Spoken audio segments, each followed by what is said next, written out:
Last track for today, last track for this year's ITB, it's a destination tech track. So yes, we do talk about technology here today. We talk about augmented reality, of course. We talk about artificial intelligence in every way. We learned already AI is everywhere, so we can be trustful. It's here as well. We talk about data analysis. We talking about visitor flow management. And a funny thing in the beginning, extraordinary thing, we talk about human beings, just because sometimes we forget them.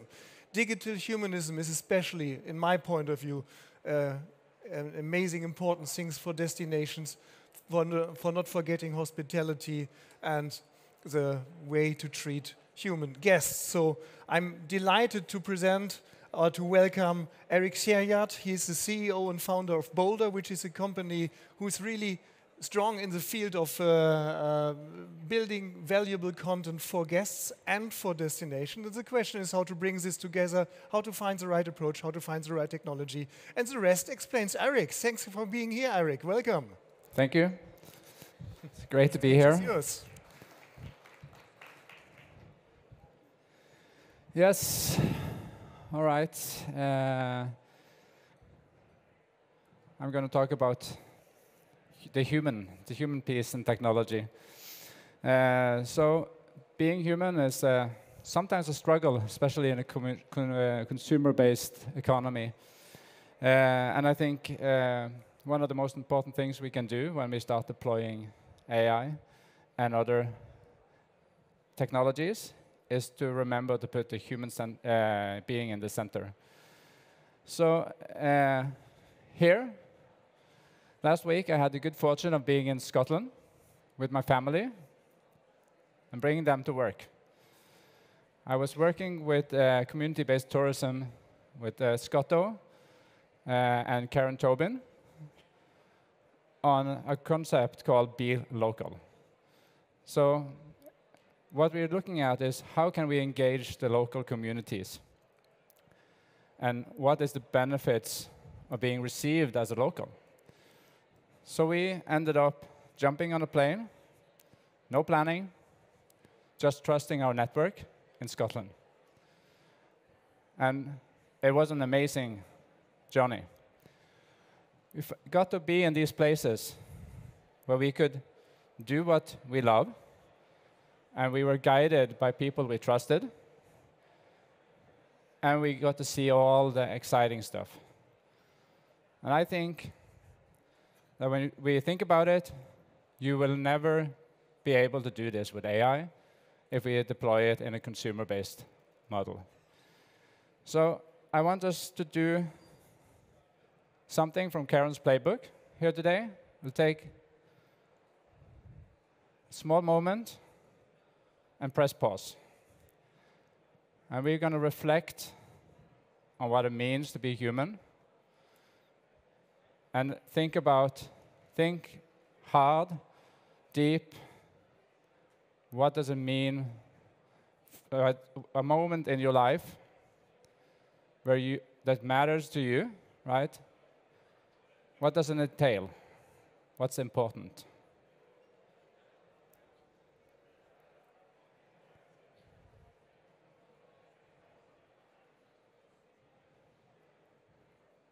For me, this is such a moment.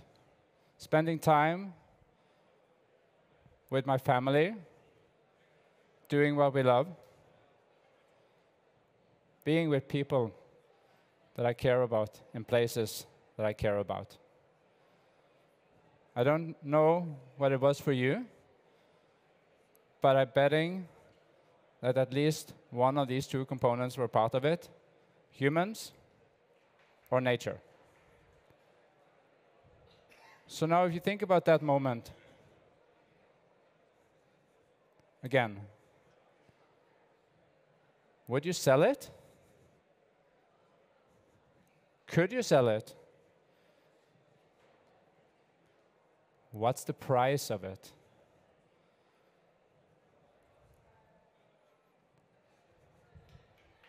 To me, it's priceless.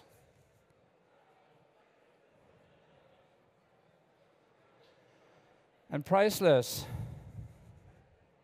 is experienced individually in each human's consciousness. That's why it's priceless. You can't replicate it. And then, of course, the question,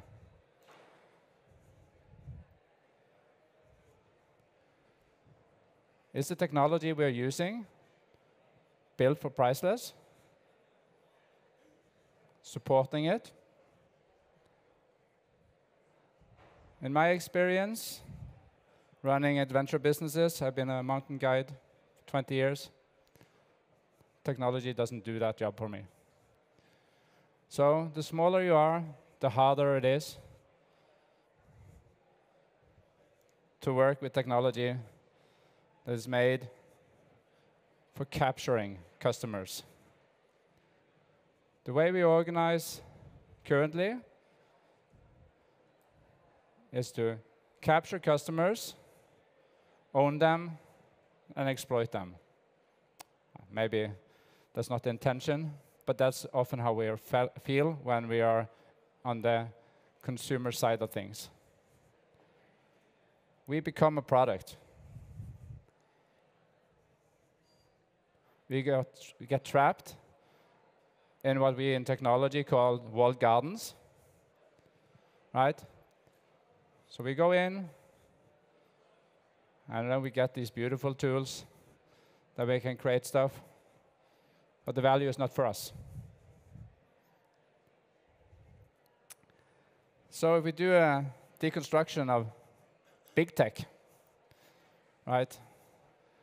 The companies that are currently building our AI. The idea is users build tools, marketplaces. And of course, who is marketplace? Who is tools? That's the big question, right? And I think when we use this approach, we limit the value that you can create. So let me just talk a little bit about technology for priceless. So when we look at the difference between something built for priceless and something built for consumption, the optimization looks different. We optimize to repeat the process, while priceless, you have to create a unique new process every time. And that's how,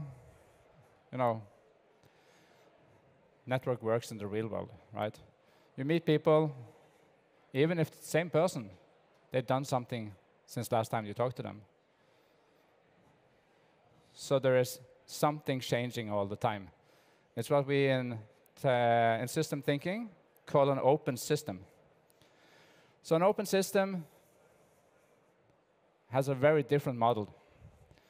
And then in open systems, you can have that classical system where we think in natural science, or we can go to the human science, right? And that's then you need social constructs. So it becomes very, very, very different. And then, if you think about the market, a digital market is very often not a free market. It's a very strictly controlled market. While the open spaces in our real life, you can choose to go and come, and you can talk to the people you want, right? So this is from a community-based tourism project we're doing in Rwanda. This is Red Rocks Rwanda's yearly festival. They bring in the community, the locals, of course, any tourist that wants to come, but they are giving all the locals a place to share value and talk to each other. And it's very unique. It's priceless. So, in order to move to a more priceless way of deploying technology, we need to really think about how we deploy it.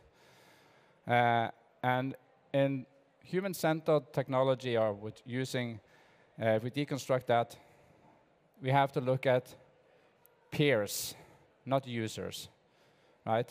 We have to think of the other entities in the system as peers.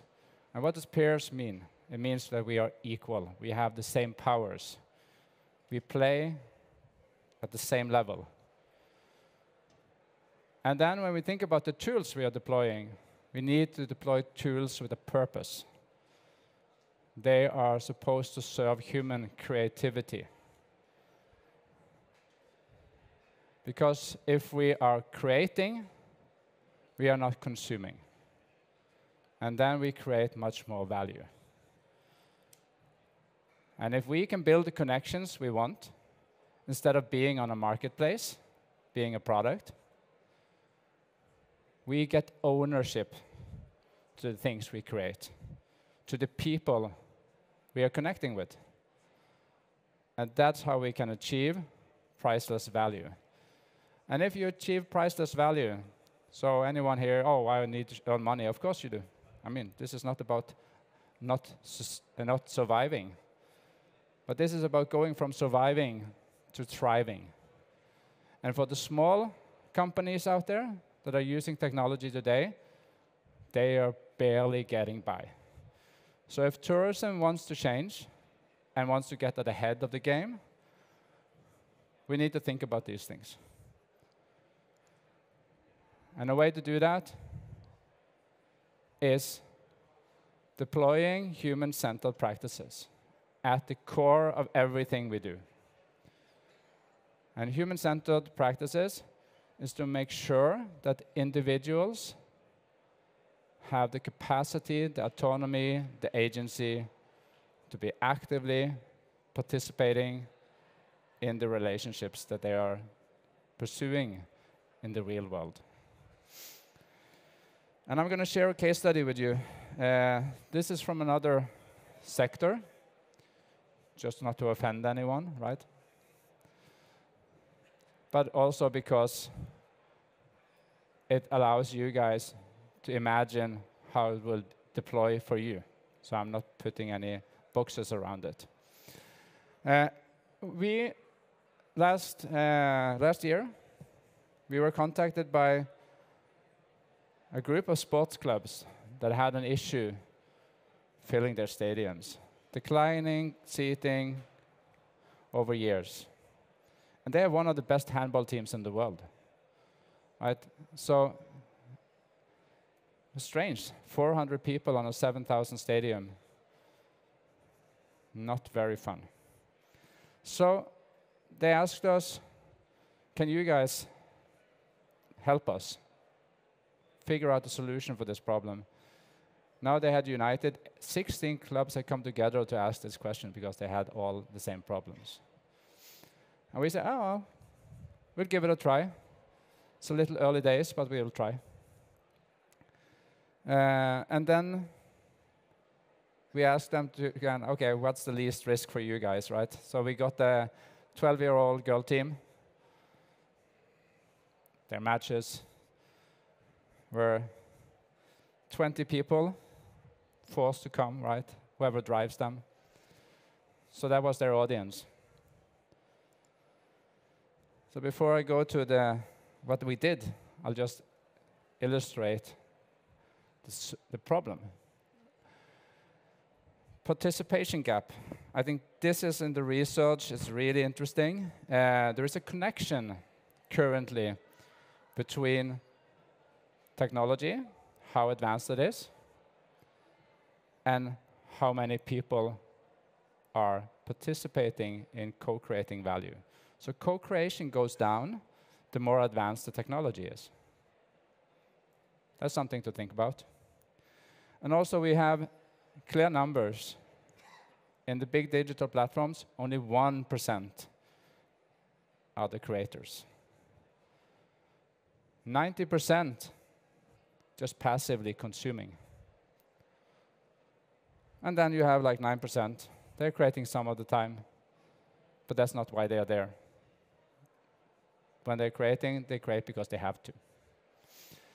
So that means that there is a big untapped value.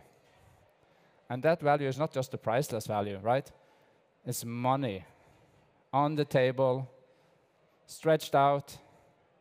Imagine having 50% creating instead of 1. That's 50 times the economy. So let's do conservative then, 5% more.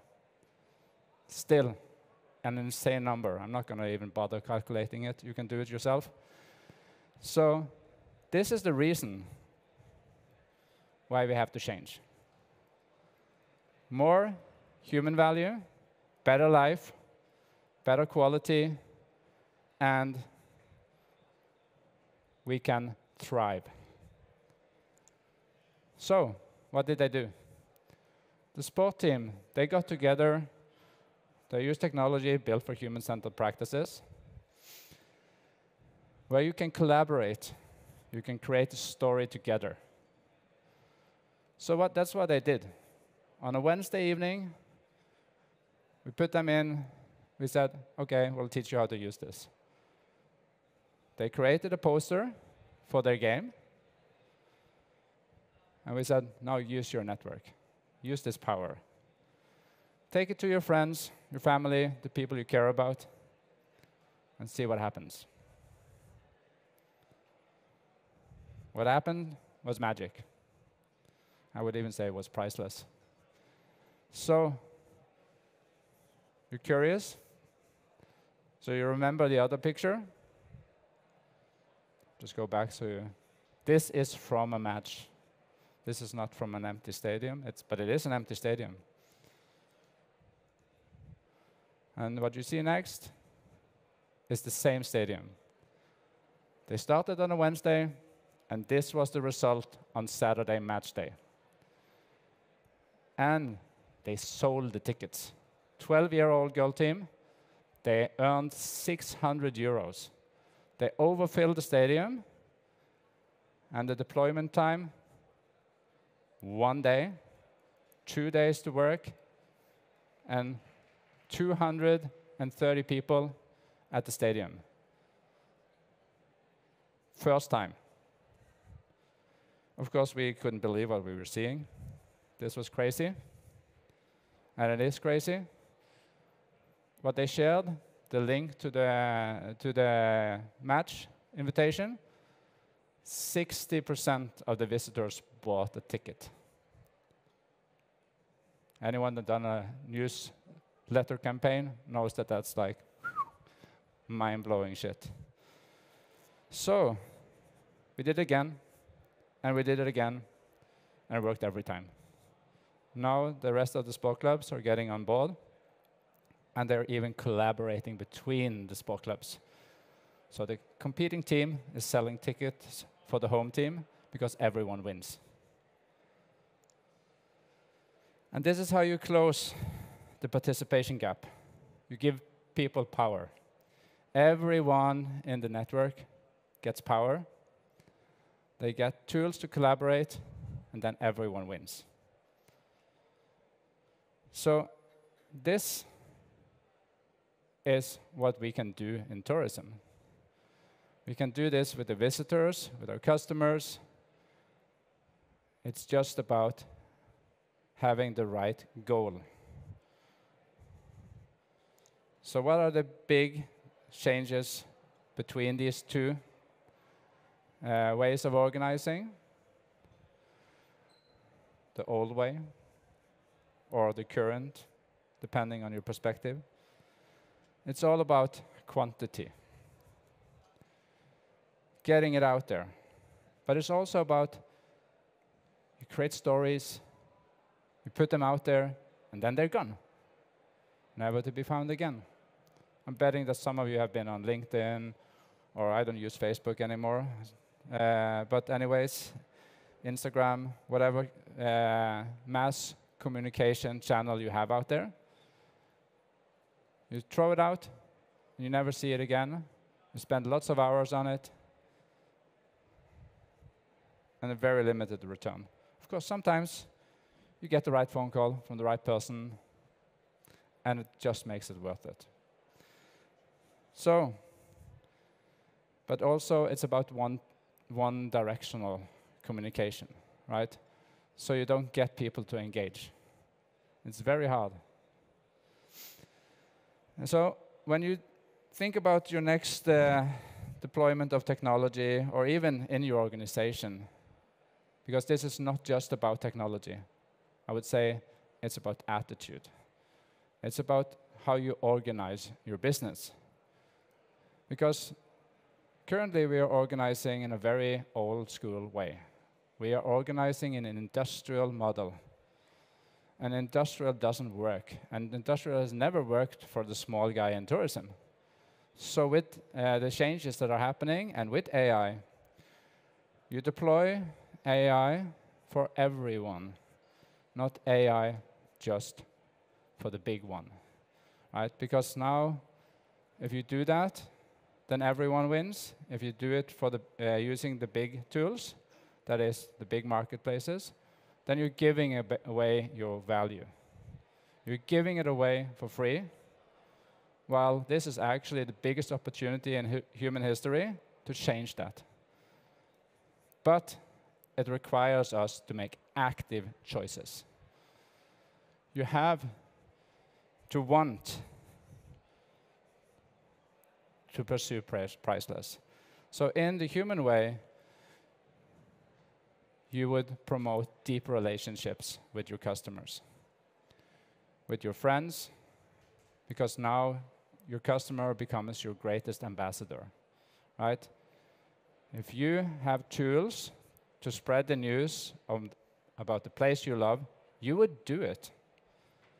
And I have been so many times in conversation with people, we get to talk about things we care about, and what do? We say, oh, yeah, I have this book that you should read, right? Oh, shit, how do I share it, right? I'll share it later. Give me your email. Why not just share it straight away? If you had all your data in your own backpack, and you had a small AI working for you, you would just say, hey, find that article about digital humanism. Share it to the lady over there, right? She will want to read it, and it would happen. But I can't do that with traditional technology. I could only do that if I had technology that were built to serve me on my terms. Then I could use that technology to build trusted networks for myself and my community and the people that I care about. So, that said, I think that if we deploy this type of thinking and we give our customers power, we will earn their trust. And that means that loyalty is not something that you can demand one-sided. It's something that you earn from trusting someone and giving them what they need. So, when we come into the technology tools that we're going to be talking more about, make sure to ask the questions like, who is this serving? Who is this AI technology serving? Is it working for me? Is it working for profit? Or is it working for priceless? And there is a key element to the human way of organizing, right? We work together. So you should talk to your neighbor and say, hi, what can we do together to create priceless value for both of us? So that said, I'm urging everyone, work together, find some company that you want to work with, and pursue priceless. That's my encouragement to everyone in the industry. We work together, we will create more value, and we will empower the small guy, and of course, even the big guys will earn more money. So thank you. You will find everything and all the reference on this link, and also the deck, and you can connect with me. Thank you. Eric, thank you so much. I think we got a lot to think about, so let's recap a little bit. Human-centered technology. I mean, we all know, we can imagine what it is, but what is the difference between equal access to, like you described, compared to a established social network, without naming it, just because you're so polite you don't name anyone, so... Oh yeah, I don't want to offend anyone, but I can. Can, yeah, feel free. No. I think that there is a big difference. If you create, let's say on Facebook, to use someone that's big enough to be blamed, right? Yeah, someone has to be blamed. They would take my information when I put it out there, and then I will use it and sell it to someone else, right? For sure. So, but I can't access that. I have to pay to access that, right? So the access is not equal, just on that note, right? So you have to really... yes. There is a big difference, because if I have it, what I produce, when I use my tools, and I end up having the tools in my own structure, Okay. now I can distribute the way I want, right? Up from a technical point, I got this, but forgetting, I say it on the commercial way, forgetting sales power for instance, for your handball club, isn't it the same to combine forces on Instagram, on TikTok, wherever?